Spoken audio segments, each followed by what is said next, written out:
Greetings. This video might get very deep. We'll see how it goes. It may even have to go to two parts because I've got two things going on simultaneously. Where should we start? Let's get something completely out of the way. Archaic's channel has given you what looks to be a pretty accurate chronology of the history, the real history of the earth since before the flood. Up to you whether you believe it or not, but it is self-fueling because enough people are looking into this and seeing these repeat patterns.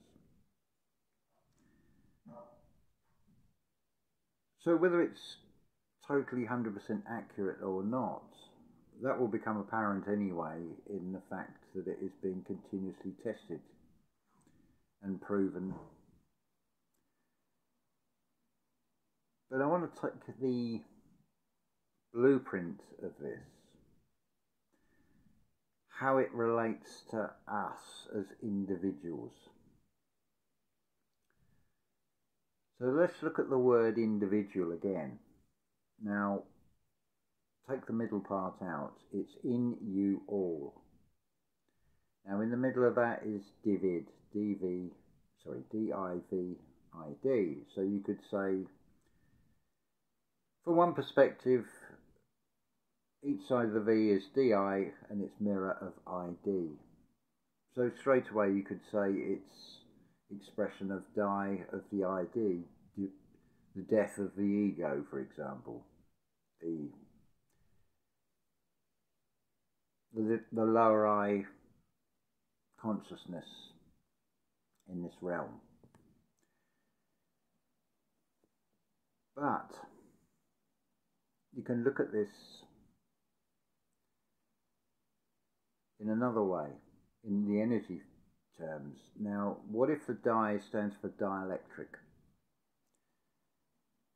Now think of the magnet like an apple. You have the hourglass part of the dielectric which drives the magnetism in each direction.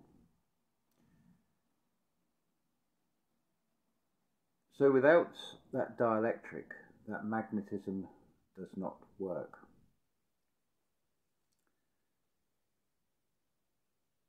So it would be neutral. So it would stop the magnetism working if it was neutral, or it would still operate. The way I've described this is there is an energy that you can't quite touch. There's an awareness of it is everywhere and nowhere at the same time. It is nothing and it is everything.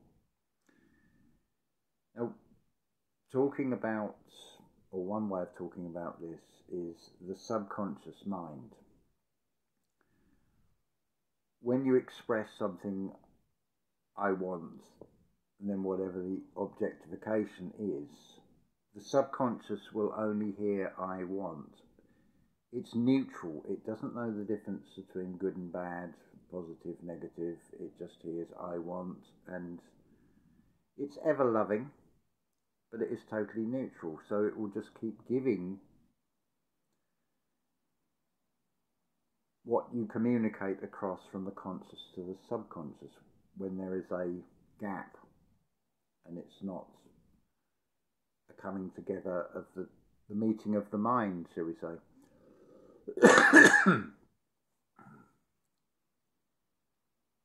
So by extension of that, and it is described this way, that the creative power is neutral.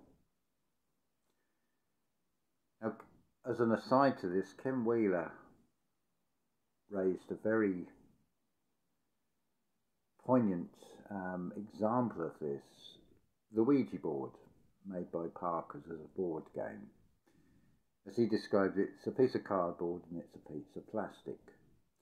So my question from that will be, okay, if that's just card and plastic, then what is the power source And what is the operant of that power, the medium of that power?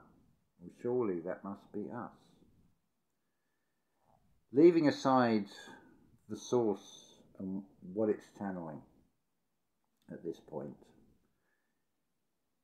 there clearly is something in the human soul that is an operant power. Whether you give that power to something external and you become a medium of it, whether it be good or bad, I'll leave that up to you. What I would say with a Ouija board, I think it's fair to say that not a lot of good has come out of it. But just even looking at the word Ouija, it's French and German, oui and ja. So it's yes, yes. So if we turn that into energy terms, that would be like plus plus. So does a circuit flow with a plus plus? I always thought it would be a plus and a minus, personally, but we're talking about an energy, whether it be benevolent or whatever, but a plus plus energy, surely that would create some sort of chaotic manifestation in some way. So personally I would stay away from that. But getting back to the point, it's the human vessel or something in the human vessel that is the operant, that gives this thing power. Right, where do we want to go next with this? I told you this was going to get deep. Yes, let's use a bit of something you can all relate to. I want to talk about the flood, the waters from above. Now, I'm going to go with the archaic channel and the idea of the vapor canopy, and I'll explain why. I'm sure many of you have either experienced or have heard expressions or known people who've gone experiences when a relationship comes to an end and the person will say, it feels like my world has come to an end. And of course it comes with emotions, things that well up from inside. The other expression is about it feels like my heart's been stamped on or broken. So the energy is coming from that heart space, it's welling up, and of course it comes out as tears. Now the ark, well, what have you got here? In that flood story, the waters come from above. Would that not be, in this case, the eyes? And then they run down. So in terms of the vapor canopy, if we look at the way a magnet operates, where everything sticks to the outside, just like the tears in the eyes, they come from an emotional energy that comes up from within oneself, from feeling, and then manifest physically as water, which are tears in the eyes, and they spread right across the lens of the eye. So on the macro version of this giant eye, which is the way I have described the Earth as being, like a giant eyeball, so the lens of the eye is like the vapor canopy. So with the right energy, that water comes from below us, from the Earth, like coming from the heart in our micro version within the body, goes all over the lens. Then of course, same with emotions, when they can change, maybe change to anger or forgiveness, the waters subside again, or they come out. Then think now of the vapor canopy. Think in terms of a magnet, think in terms of rings. What if that water was drawn up, went round the vapor canopy, like the lens of the eye, but then something with the polarity suddenly changed?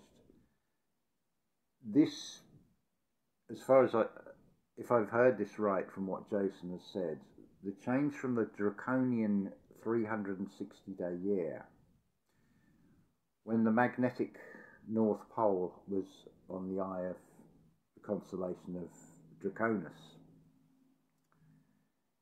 There's been a sudden turning off of power, or the polarity has flipped. All that water has come down like tears. Now when it's switched back on, it may be the way it's expressed as the tilt of the Earth. That magnetic north is now going to Polaris instead, and you've got 365 1/4 days. It all seems to tie in, but the other part about this, and this is partly in response to a question Julia has asked on Simplicity Revealed channel about manifestation. When you find you can manifest and you practice manifesting and things get easier, what do you do then? When we look at the macro, think of all the historical characters, mythological or otherwise. That's irrelevant whether they were or weren't. They're in a story. That's all we need to take from this. Could you pick out one character out of all the vast history that we have that has made such an impact that it has got rid of all evil, it has stopped all wars, it has ended killing? And I think you'll find the answer is no. It's said that the world is a stage, and very much we are like a character on that stage. Now it seems to me that you have this background scene, regardless of whether we're in it or not, it's just going to keep playing out as individuals. But to what level can we make a difference? Can we make changes within it, and why? Probably would be a good question. Where does this lead to? So with the manifesting, I would go with the eye of an artist on this one.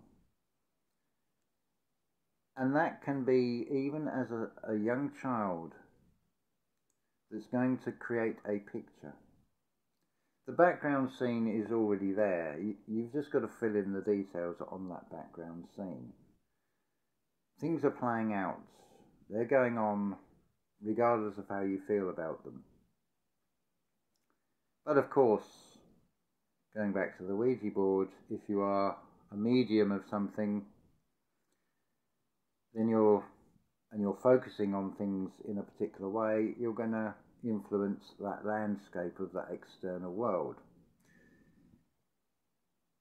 So an artist really, and it's another expression, is to start with a level playing field or a blank canvas. It's level.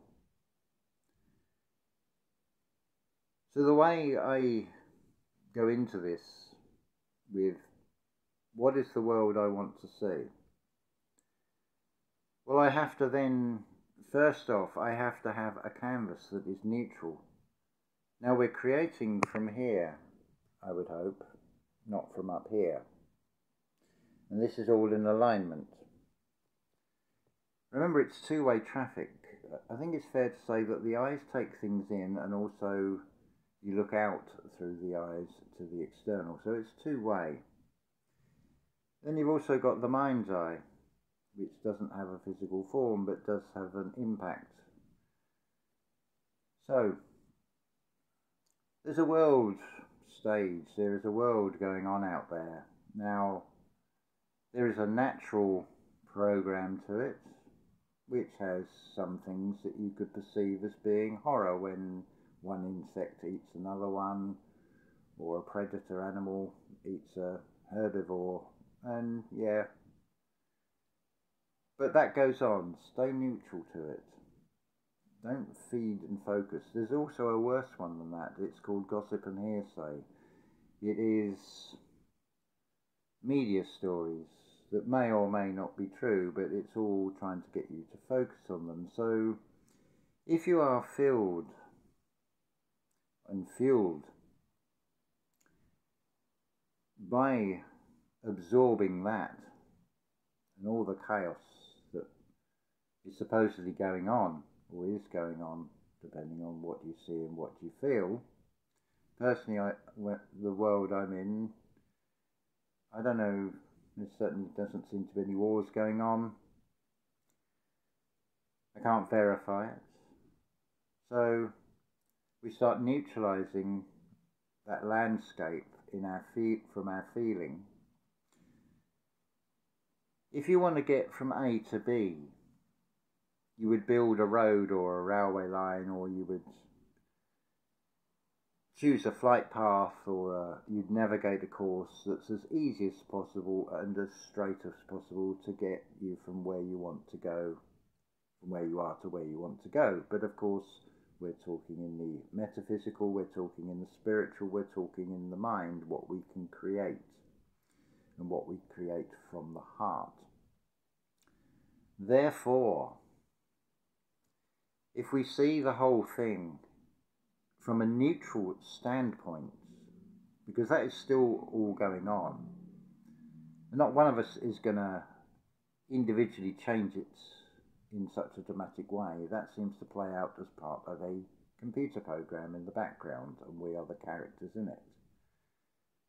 Up to you whether you feel that's right or whether you feel something else. Again, that doesn't matter at this stage. The purpose of this is to answer the question of what Julia has asked us about the manifestation. Well, create a nice, smooth path. This also ties in very neatly with the expressions in Christianity of turning the other cheek and casting your nets on the other side. You're on the shore, you're on the foreshore, you're not actually taking part, you're observing for a start. Turning the other cheek, it's not cowardice, it's not running away. Because you're not perceiving it as good as bad, you're neutral to all of it now. And another expression is love thine enemies, which would imply a smile. So what happens when you smile? The cheeks go up and resemble like figures of 8, eternal, for a start. I've lost my train of thought here. I told you I've gone so deep I've lost myself in it. Yes, where were we? So, turning the other cheek is not reacting and putting out a positive or negative as such. It's being neutral to it and not feeding it attention and creating a rocky road. I mean, there's a millionaire's rocky road. Now, that can be anything from a biscuit and marshmallow covered cake to a materialist's climb to power over other people to get $1 billion or something and a huge mansion. That's a rocky road as well, and if you want to take that one. See, I'm just staying neutral to it. I'm not saying it's right and I'm not saying it's wrong. Personally, and this is also playing a character part, I'm saying cast the nets from the other side, so from the heart. Remember that we're in duality, so what if the polarity duality has been switched, the horizontal with the vertical? I mean, which way is our earthing plane when we're talking from the heart? Does it go this way? Well, surely then it would be between the heart and the mind and the gut. The alignment is on the vertical plane, but it is going out on the horizontal plane, so you can see there's a plus symbol, a positive symbol in that, although it is neutral. And by having a neutral path, it becomes like one of those ice hockey pucks that just glides. There's nothing to interrupt it. It's moving above the waters, which is now frozen ice for this puck. You're putting out an intention. So you're casting either a net or a metaphysical fishing line. And like a magnet, you're trying to draw in. Now, I go out there because what I'm trying to fish for and draw it in is being a fisher of men, generic man. Because I'm looking for those real humans that still have lights, that are on their spiritual path. Again, look at this physical world for a comparison, the mirror version. I think it's fair to say that we all have different levels and strengths of eyesight. Some people need glasses earlier on, other people go longer and can read without any visual aid at all for longer. Individuals with individual strengths of eyesight in the physical and also in the metaphysical. But when you get that beautiful, beautiful smile again, it's the eternity symbol coming out. And let's face it, a smile gets a beautiful response when it's reciprocated. So with healing and with colour cards and things, it's just it's not giving somebody the answer, it's unlocking something that they had trouble finding within themselves, and hopefully it's then made it easier for them. And the same with these videos. I don't have the answers, I can just give you testimonies and from my own experience. This is what I do. I call it spiritual fishing, for want of a better term. It's just casting out. I want to draw the people on the same frequency. So in this realm, you could say that you are individual radio stations that is broadcasting out a frequency. Those that are intended to hear, that are on the same frequency, on the right modulation, are going to hear internally. Something will say, oh, I need to go in town for something, and I'll be sitting there. And it's drawn them towards me. The energy response, it's like a magnetism in the unseen. It's all in this thing that it's there and yet it's not there, this something and nothing, which is, I don't know, call it in the atoms, in every molecule, every, whatever you want to call it, hydrogen, whatever it is all around us, basically, give it any label.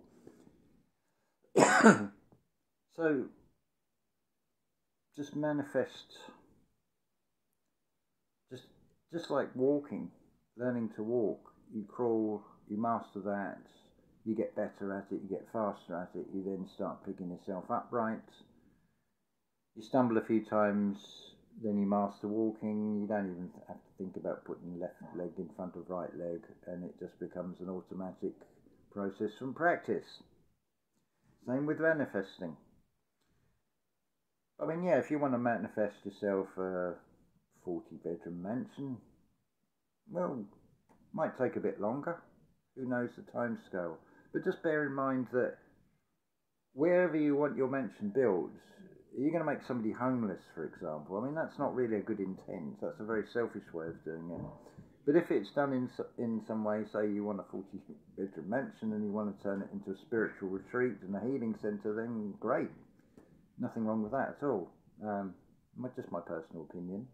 But it's about intent, and it's going into these things with an artist's eye. You don't draw, or you don't paint Pacific Ocean waves and then put characters that should be sitting at a table in a Parisian cafe on a, say, a California beach. They're out of place, they're out of time, they're not in the right environment. So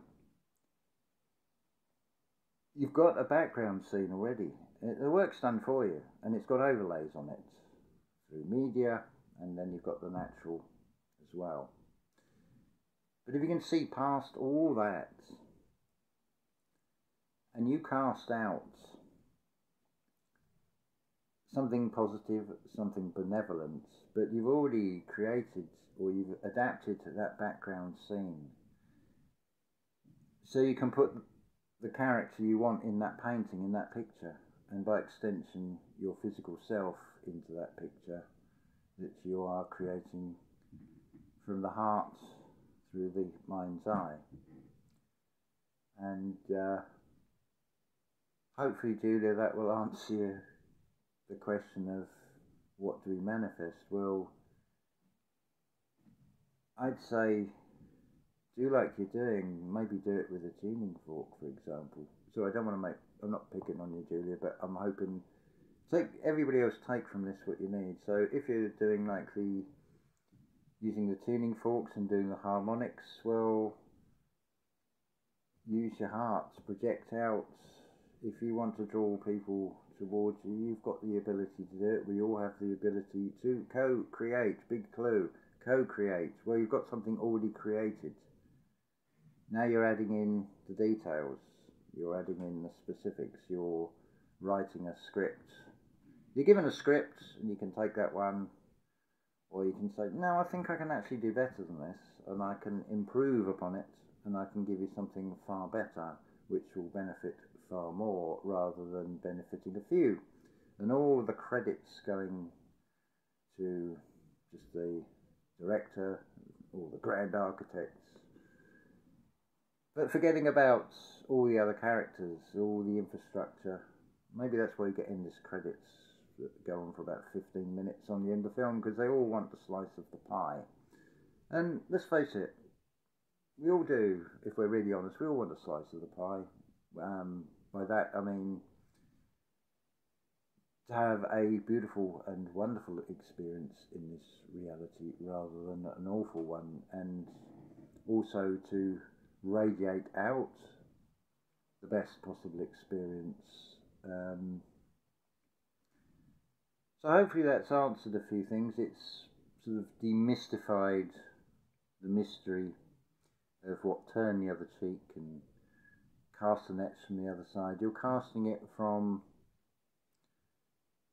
a neutral, not from a reactionary conscious mind that is being triggered by the external. You're not turning a blind eye on it either. You're aware of what potentially is, but ask yourself how much of that can you personally verify, and how much is really gossip and hearsay.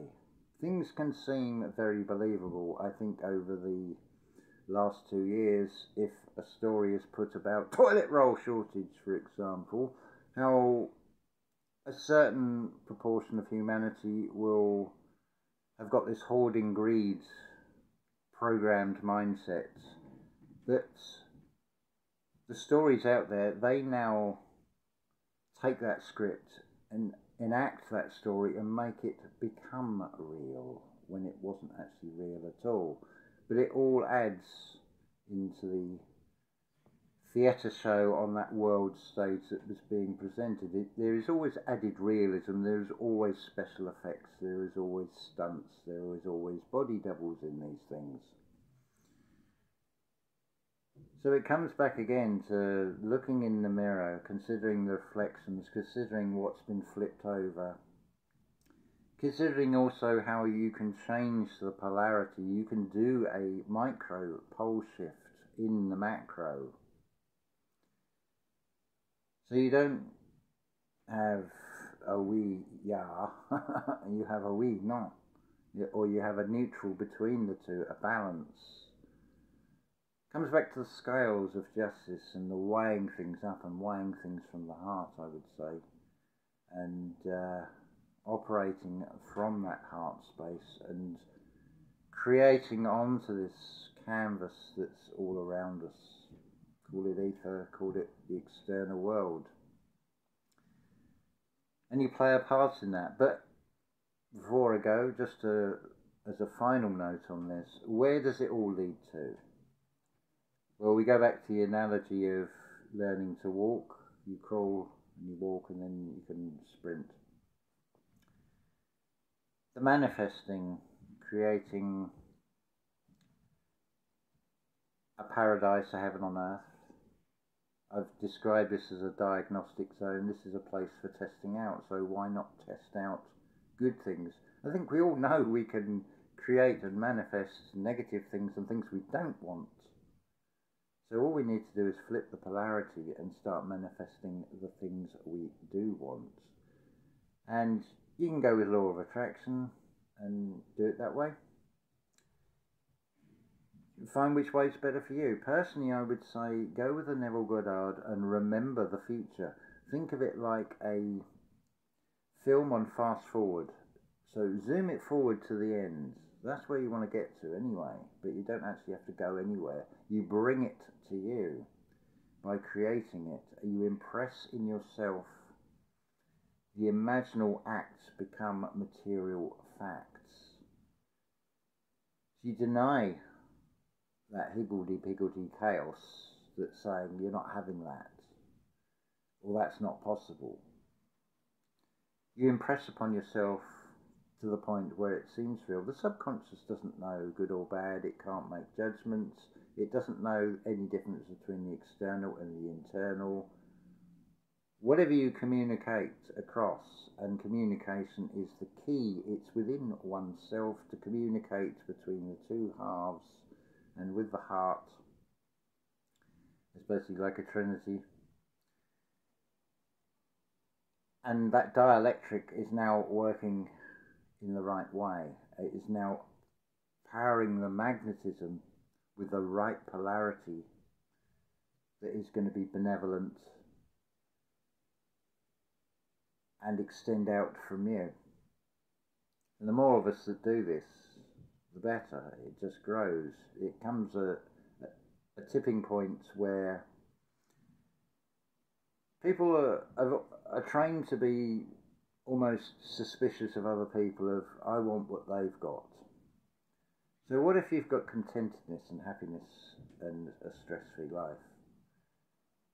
It'll come a point where people will start saying, what's the secret? Why are they so happy? Why are they so content? Why are they not in fear? Why are they not stressed to the max and looking worn out? What is their secret? Well, it's no secret really. You just got to find it within yourself, and you can impress it upon yourself by what you create in your mind. Again, we are co-creators. Oh, we've gone on for a long time now. I'm sorry this went on rather long video. But leave your comments. Put this all to the test. Test it for yourself. And I think you'll find it's a winning blueprint. It works for me, so I'm only giving you a testimony. And it is wonderful. That's all I'll say. It is absolutely wonderful. Just try it for yourselves. Anyway, love to you all, and ta-ta for now.